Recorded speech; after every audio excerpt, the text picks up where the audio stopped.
hoje 25 de fevereiro, mais uma semana no Congresso Nacional e com muitas novidades aí vindas, aí, trazidas pela Daiane. Bom dia, Daiane. Traga aí as novidades para que a gente possa comentar alguma coisa a respeito do movimento naquelas duas casas lá. O presidente da Câmara dos Deputados, Arthur Lira, afirmou que as propostas que melhorem o ambiente de negócios no Brasil estão entre os projetos prioritários da Casa neste ano. Segundo ele, mesmo em ano eleitoral, os deputados vão trabalhar intensamente para garantir a aprovação de propostas importantes. Lira cobrou do Senado prioridade para a votação da reforma tributária. Sobre a reforma administrativa, destacou que o texto está pronto para o plenário, mas não vê o governo disposto a aprová-lo em ano eleitoral. Entre os projetos citados por Lira estão o projeto de lei 4188 de 2021, que cria o marco legal para o uso de garantias destinadas à obtenção de crédito no país. O texto busca facilitar o uso das garantias de crédito para reduzir custos e juros de financiamentos e aumentar a concorrência. O presidente também lembrou a necessidade de aprovar a medida provisória 1085 de 2021, que cria o Sistema Eletrônico dos Registros Públicos, SERP. Com a medida, todos os cartórios devem realizar seus atos por meio eletrônico e devem ser conectados entre si. Lira também destacou a proposição que altera o modelo regulatório e comercial do setor elétrico, com vistas à expansão do mercado livre, o PL 414 de 2021. Ele disse o seguinte: vamos tentar evitar que 2022 seja taxado de um ano de não funcionamento. Vamos funcionar na plenitude. Foram 2 anos de muitas dificuldades. Vamos melhorar o ambiente de negócios e também esperamos trabalhar as matérias das PECs.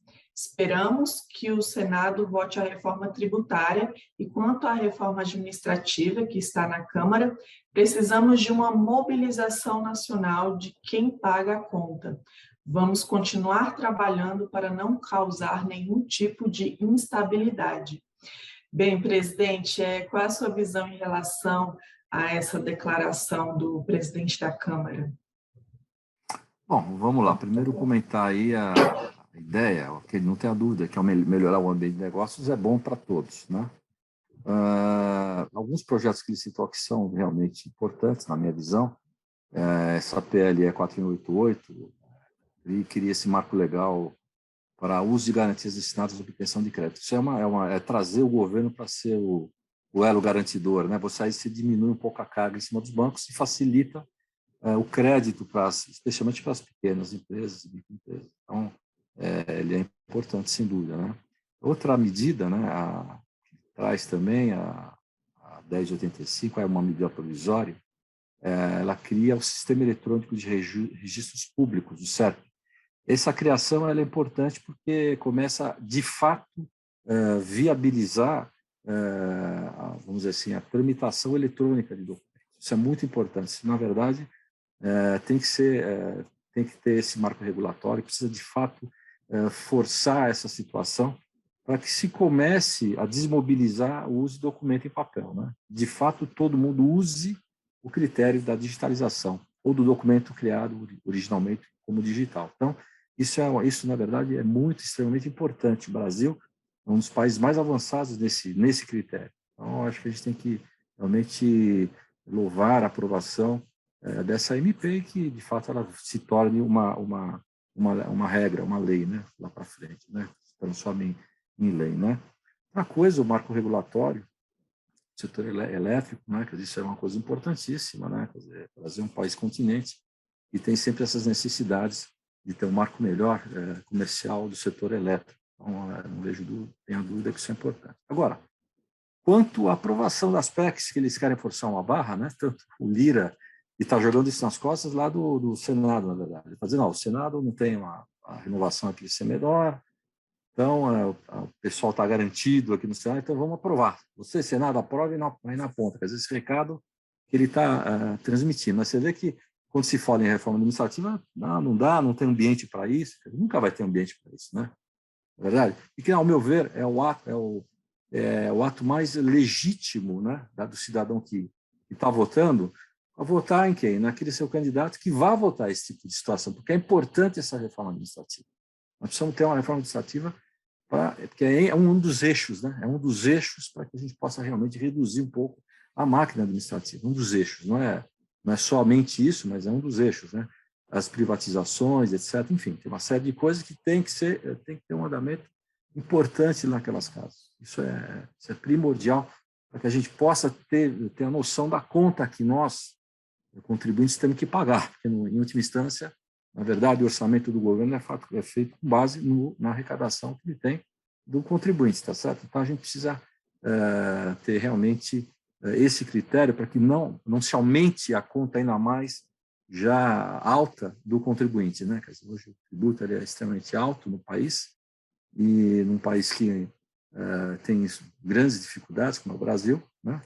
Em que só a grande maioria das pessoas e das empresas são micro e pequenos, né?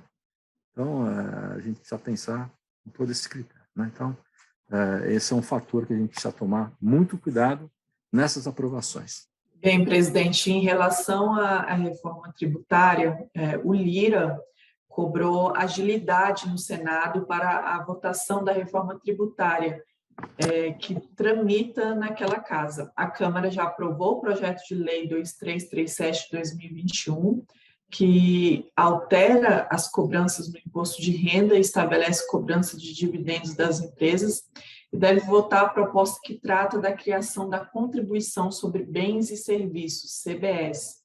Segundo Lira, o relatório já está pronto, mas só será apresentado e colocado em votação após o Senado se pronunciar sobre a proposta de emenda à Constituição, a PEC 110 de 2019, que trata da criação do Imposto sobre Valor Agregado, o IVA dual, com sistema eletrônico de cobrança. O presidente deu a declaração em evento promovido pela BTG Pactual nesta terça-feira. Queremos fazer uma junção de legislação e permitir que o sistema tributário se torne mais simples. O que mais importar é a mobilização do Senado.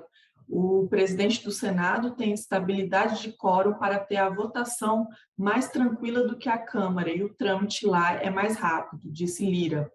Lira também lembrou que o texto que muda as regras do licenciamento ambiental está no Senado e que a aprovação vai melhorar o setor de infraestrutura do país.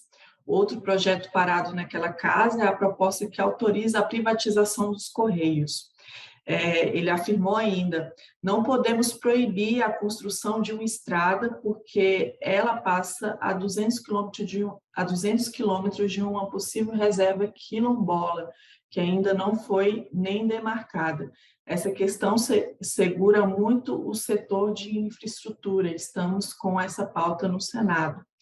Bem, presidente, em relação à reforma tributária, qual a sua visão em relação a esse projeto da CBS, mencionado pelo presidente? É complicado, né? Você vê que eles querem ser protagonistas de uma ação que vai dificultar, né? Já ficou provado, por exemplo, está dizendo que já está aprovado o projeto de lei 2337, que não tem nada a ver com a reforma tributária, mas é uma grande reforma, né? Que é a reforma do imposto de renda, né? Que traz a cena a cobrança de imposto sobre lucros e dividendos, né? Quer dizer, uma coisa que desestimula o investimento no país, né? Que foi claramente colocado por um ex-secretário da Receita Federal, que criou esse critério, que está há 26 anos já em prática, né? Que é o Everardo Maciel, dizendo por que ele fez isso, para simplificar, inclusive, a própria fiscalização, né? Porque você teria hoje, dentro dessa nova condição que ele está criando, né? Aliás, está nos artigos desse projeto, a fiscalização do que eles chamam de distribuição disfarçada de lucro, quer dizer, isso é muito difícil você controlar, né? Então, como o governo que tinha criado aquele critério de cobrar somente da empresa lá atrás, facilitou essas questões, tirou isso da frente e criou outro mecanismo melhor, inclusive, para o órgão fiscalizador. Né? Então, e fora isso, a própria lei, esse projeto de lei, a 2337, tem uma série de situações que trarão problemas judiciais para nós, empreendedores, para as empresas, para as pessoas. Então, a gente precisa tomar muito cuidado com esse tipo de situação. Por exemplo, querer cobrar um lucro que está lá acumulado há 5, 6 anos. O sujeito distribui hoje porque tem um dinheiro que quer distribuir, na aprovação da lei, na vigência de uma lei dessa, vai dar problema, porque ele fala, não, já estava lá antes da lei. Então, isso é uma outra coisa que vai trazer problemas, sim, muito sérios. A gente precisa tomar muito cuidado quando faz essas alterações. E essa é uma alteração que não pegou bem em lugar nenhum. As empresas não querem isso. Isso não é verdade que o pessoal concorda com esse tipo de situação, né? Ele fez alguns comentários aqui que eu comentei, eu fiz no meu comentário anterior, sem querer, né? Você vê a questão da privatização, uma coisa importante, né? Agora, na questão dos tributos, especialmente, né? Isso aqui não é novidade para quem acompanha isso de perto há tantos anos como nós, né? Ele querer fazer uma junção, né? Isso já foi falado lá atrás. Para nós, inclusive, numa das lives que a gente faz, de que a pretensão era se aprovar a PL 2337 e também o projeto de lei que cria o CBS, né? E esse CBS que está na Câmara, e ele vai para o Senado para aprovação e fazer a junção, né? Por isso que ele fala em junção da legislação, fazer a junção do que se aprova lá na Câmara, que é um projeto antigo do governo, não é novo, não. A Receita Federal há muito quer fazer isso, né? E, na verdade, o CBS que faz a junção num único imposto, né? Ele extingue PIS e COFINS. Enfim, eu não vou entrar no detalhe, é uma questão de IPI, eu não vou entrar nos detalhes dessa lei, que não é esse o objetivo, mas trazendo uma carga que ele coloca ali, trazendo um aumento de carga tributária clara para as empresas em geral, inclusive a indústria. Importante a gente ressaltar, inclusive a indústria tem aumento sim de carga tributária. Não é só, vocês estão dizendo que quem não quer fazer essa reforma é o setor de serviço. Não é verdade, isso é mentira. O setor de serviço será prejudicado? É o mais prejudicado, óbvio, né? Porque não tem tantos insumos para bater na sua base. Mas a indústria será penalizada também. Ela também terá aumento. Se quem fizer conta vai verificar que o que eu estou falando é verdade, não é mentira. Quer dizer, não, você vai poder abater sobre todas as despesas que você tem, quer dizer, né? Não tem, porque hoje já bate, né? A indústria já tem esse condão de abater, a indústria, o comércio, né? Especialmente os insumos utilizados na sua linha de produção. Mas não vai dar muita diferença. Agora, aumento de carga tributária é bastante grande. Então, a gente precisa ficar muito atento a isso que se pretende fazer, né? E ainda ele diz mais, né? Na verdade, ele espera a aprovação da PEC 110 no Senado, e que eles têm hoje um quórum melhor para poder aprovar. O que ele quis? Qual o recado que ele quis dar? Senados, você tem hoje um número menor de pessoas que serão trocadas no Senado, que irão para a votação, né? Diferente da Câmara, que a grande maioria, ou a plenitude, vai participar do novo pleito, uma nova votação, certo? Então, a dificuldade é que é maior. Quer dizer, é tão absurdo escutar isso, porque é uma falta de respeito com quem? Com quem está votando, né? Na verdade, ele tem que fazer aquilo. Se ele sabe que o eleitor não vai aprovar isso, não vai votar contra, é porque não vai fazer bem para o Estado. Será que isso vai ser um benefício, né, ao ambiente de negócio, a melhora do ambiente de negócio, com essas aprovações assim, ainda não muito adequadas? Vamos pensar com critério. É isso. Presidente, ainda sobre a reforma tributária, lá no Senado, o senador Roberto Rocha leu um novo relatório na Comissão de Constituição e Justiça, apresentado a PEC 110.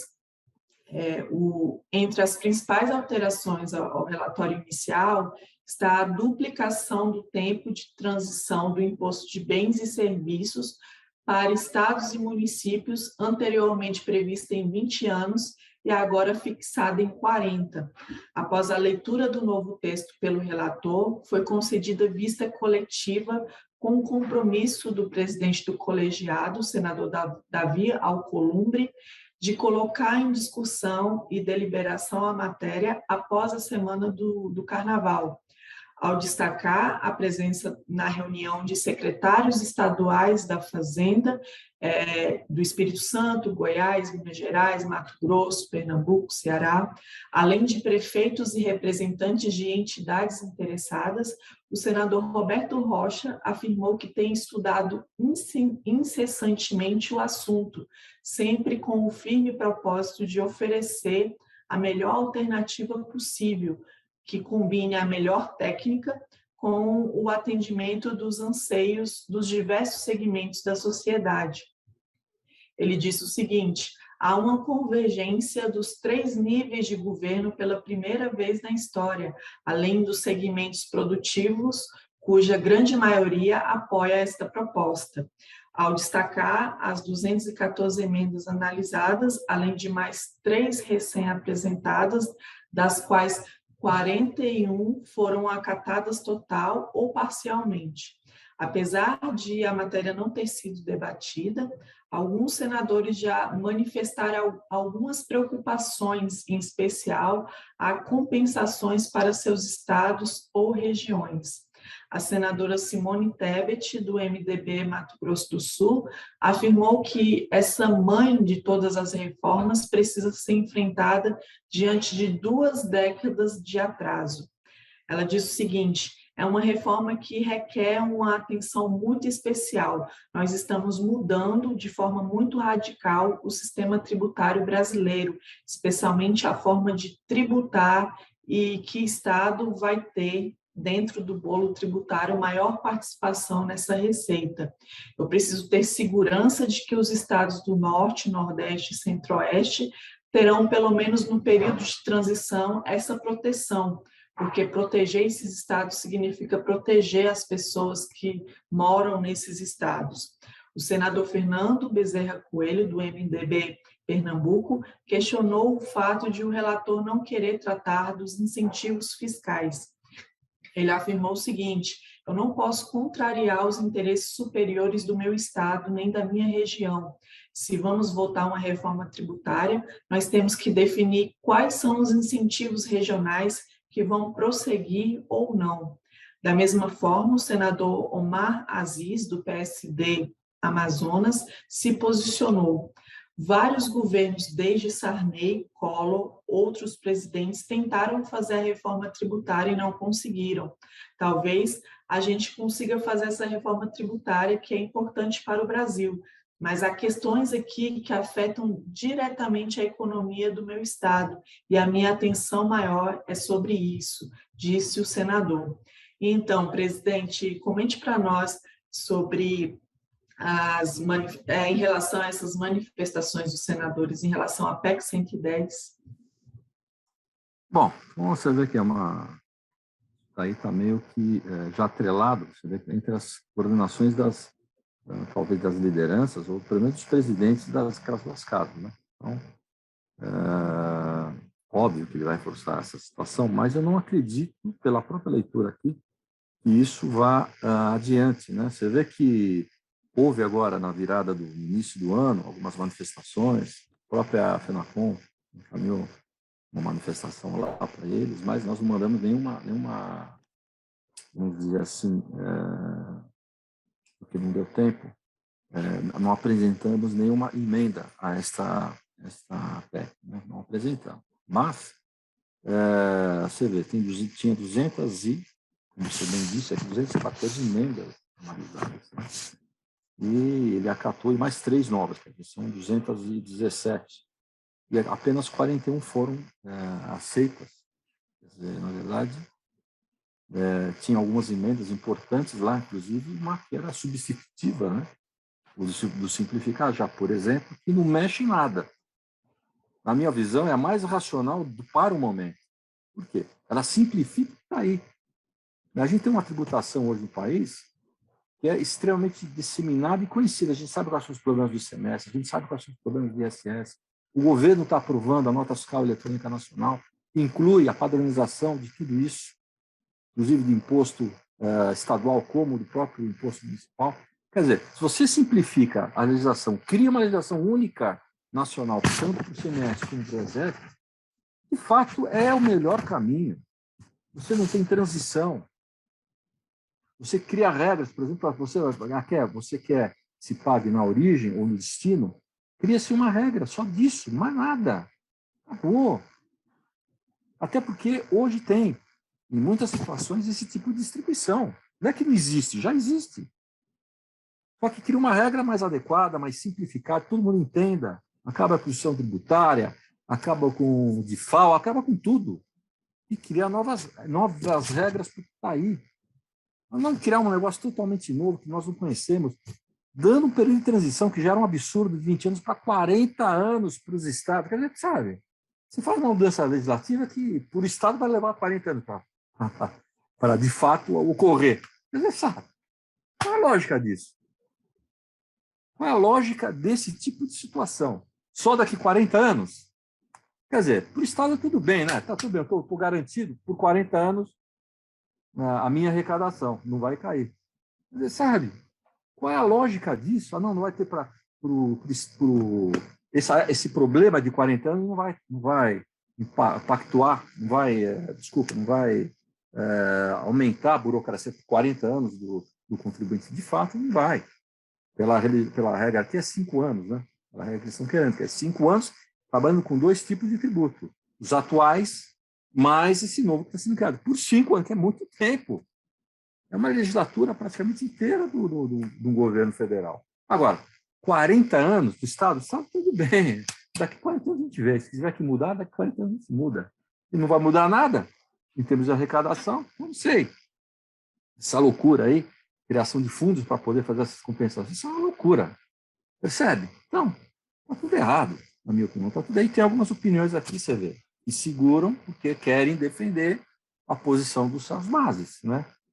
A própria senadora Simone Tebet fala dessa questão, o Fernando Bezerra fala, né? Veja bem, não pode contrário aos interesses superiores do meu Estado. O Omar Aziz também fala, entendeu? Então, não sei se isso passa muita tranquilidade, mas a gente precisa ficar muito atento a essas questões. A gente tem que, eu acho que, infelizmente, se em quase 4 anos o governo não conseguiu chegar a um consenso, e como bem colocar aqui, outros governos tentaram aprovar, Sarney, e ninguém conseguiu, sabe? Está na hora de a gente fazer um negócio, sabe, com o pé no chão, com mais consenso. Quando ele fala a maioria da sociedade, aqui é uma mentira. Então, lá, a pessoa da indústria que está achando que está fazendo um grande negócio. E não está, hein? Quem fizer conta, especialmente as pequenas, vão ter aumento de carga tributária, sim, em muitas situações. Então, a gente precisa tomar muito cuidado com essas alterações. Muitíssimo cuidado, né? Aqui ele fala que tinha prefeitos lá acompanhando, secretários estaduais. Tem 6 secretários estaduais, não é nada. Não é nada. Tem 27 estados no país, tem 6, é uma minoria que estava lá. Desculpa, mas tem um grande estado representante, mas os estados representantes do país, em termos de arrecadação, não estavam lá presentes. Então, sabe, eu acho que não queira forçar uma situação, porque o eleitor está muito atento a essas questões aqui. Óbvio que está atento. Porque isso, como não quer, veja bem, ficou muito claro aqui numa fala. Não vou mexer na administrativa, que essa tinha que mexer. Essa tinha que mexer fortemente, assim como as privatizações. Tem que se encaminhar de forma muito efetiva, muito incisiva. Isso é importante. Porque você diminui, de fato, e dá um direcionamento diferente para o quê? Para a máquina toda, para a estrutura do Estado. Isso que é importante. E só assim a gente não tem que aumentar a carga tributária do contribuinte, que é o que estão querendo colocar aqui nessas reformas. Preocupado com a dificuldade, o desespero do micro e pequeno empresário brasileiro, o senador Jorginho Melo, do PL Santa Catarina, apelou em pronunciamento no plenário nesta terça-feira para que o presidente do Senado, Rodrigo Pacheco, convoque sessão do Congresso Nacional para apreciar o veto 8 de 2022 ao projeto que institui o programa de rescalonamento do pagamento de débitos no âmbito do Simples Nacional, HELP. Jorginho Destacou que tanto os senadores quanto os deputados federais são conhecedores de todas as dificuldades por que passam o micro e pequeno empresário e que a derrubada desse veto proporcionará melhores condições de subsistência aos pequenos negócios. Em sua opinião, o veto cairá por unanimidade e assim será possível evitar o desaparecimento dessa classe empresarial no país. Ele afirmou o seguinte: lamento a dificuldade e o sofrimento do micro e do pequeno empresário, muitos dos quais, além de passar pela dificuldade da pandemia, quebraram e agora ficam mendigando a derrubada desse veto para poder regularizar suas contas, ter certidões para poder continuar vivos. Faço um apelo dramático nesse sentido e o faço justamente para que possam continuar vivos. Faço um apelo dramático a todas as lideranças. Por favor, vamos pautar esse veto, porque isso é uma questão de sobrevivência para as micro e pequenas empresas do Brasil. Eu primeiro parabenizá-lo, né, pela sempre defendendo o micro e pequeno empresário. A gente tem que destacar o seguinte aqui. Ele fala uma frase que você comentou aqui, né? Tanto os senadores quanto os deputados são conhecedores de todas as dificuldades por que passa o micro e pequeno empresário, e que a derrubada desse veto proporcionará melhores condições de subsistência aos pequenos negócios. Aí ele diz o seguinte, né? O veto cairá por unanimidade, e assim será possível evitar o desaparecimento dessa classe empresarial. É importante ressaltar, quando ele fala em desaparecimento da classe empresarial, a gente tem que falar de todo o setor econômico brasileiro. Não é uma classe específica, é de toda a classe. Tem desde indústria, comércio e serviço. Então, disso aqui. Só que eles são pequenos. Por quê? Porque hoje 98% das empresas brasileiras são micro e pequenas. Essa é uma realidade do país. Essa é a realidade. E não se está dando bola nenhuma, por exemplo, nas PECs, em relação ao Simples Nacional, que é um sistema especial criado há muitos anos, né? Não se fala nada, porque os tributos que lá estão, que são indiretos, eles vão sumir. E aí? Como é que fica? Esse veto que ele está falando, o que é? Aquelas empresas que estão devendo o imposto, o tributo do Simples Nacional, e que foi feito esse refinanciamento e o presidente vetou, porque ele não poderia não vetar. Isso volta para o Senado para poder liberar. Mas tudo bem, vamos pensar agora de forma mais macro, a gente tem que pensar no todo. Se passar a PEC 110, acaba isso aqui. De que imposto a gente está falando? A gente está falando o que é o Simples Nacional. Ele envolve 5 tributos, não é? PIS, COFINS, IPI, ICMS e ISS. E vai acabar com a PEC 110. Como é que fica esse regime simplificado? Ninguém fala nada. Não, vai ficar igual. Vai ficar igual que não vai existir esse tributo, então ninguém vai pagar imposto, é isso? Vai deixar de existir, então não vai se tributar quem está no Simples Nacional, é isso? Olha que maravilha. Não é verdade. Então a gente precisa pensar no todo. O Jorginho está certo aqui, tem que melhorar sim a condição de crédito, de liberação e de refinanciamento que as empresas estão, sabe? Além de já ser, ela tem desvantagem aos grandes varejistas, às grandes indústrias, enfim, ao geral, porque ela não consegue competir com esse mercado, se for venda direta ao público final, por exemplo, não consegue. Evidente, o preço dela é maior do que os grandes produtores, evidente, né? Por exemplo. Então, precisa criar condições especiais, sim, do micro e pequeno. Por isso que tem a lei, por isso que se aprova essa lei. E que agora poderá acabar se passar a PEC. E aqui sim, Jorginho, parabéns, tem que sim forçar essa situação. A gente acredita sim que vai ser a votação, vai ser a derrubada do veto vai ser unânime no Senado, e para poder agilizar a retomada aí desse refinanciamento dessas todas as empresas micro e pequenas de todas as categorias econômicas. É importante que eu soltar isso. O micro e pequeno empresário, ele é micro e pequeno empresário de algum setor econômico, ou do setor industrial, ou do setor comercial, ou do setor de serviço. Isso que é importante ressaltar. Então, todos terão problema. Ok? Excelente, presidente. Muito obrigada. Sempre são a opinião que o senhor nos passa são sempre enriquecedoras, né? E próxima semana vamos trazer mais atualizações lá do Congresso Nacional. Até mais, pessoal. Bom, vamos ver então, meus amigos. Obrigado. Agora chega o carnaval, né? Um carnaval também esquisito, né? E não tem, né? Os municípios, aí os estados proibiram tudo mais, mas todo mundo sai de férias, né? No Brasil, é assim que não tem um carnaval, mas todo mundo vai viajar hoje e volta só na quarta-feira. Então aproveite, descansem, então, se cuidem, ok? Esse é o recado que fica. E até sexta-feira que vem, se Deus quiser. Forte abraço a todos.